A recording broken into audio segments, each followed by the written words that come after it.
سائلة تقول: رأيت في منامي أني رفقة صديقاتي في مكان يشبه البحر أو النهر، وكنا نصطاد ونعمل الصنارة ونصطاد السمك، الله يجعل خير.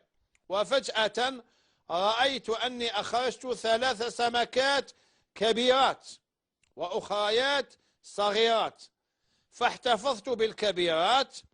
وفجأة رأيت أفعى قبيحة، كانت إحدى صديقاتي تحاول قتلها، فقلت لها: انتظري حتى أبتعد عنها، لكنها ضربتها بالعصا فقفزت الأفعى والتفت حول رقبتي. تستاهلي. واستيقظت. فما تأويل هذا؟ تأويل هذا المنام: انت يا وصديقاتك الشلة راكو تبلاو الرجال وتوعدوهم بالزواج، وانت يا راكي موعدة 3 حوتات كبار.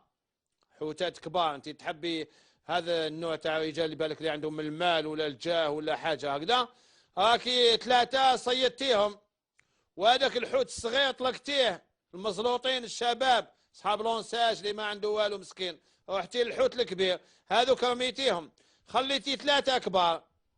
واحد من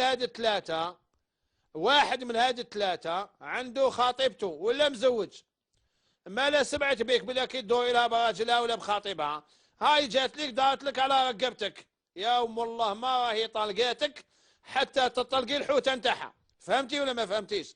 اما لا غير اتقي الله، راجلك اللي يكتبه لك ربي، بركاكي من الصياده وما تدوريش مع اليوم يصيدوا، واختك من هذا البحر، هذا بحر فتنه وبحر عذاب لا يؤدي الى خير.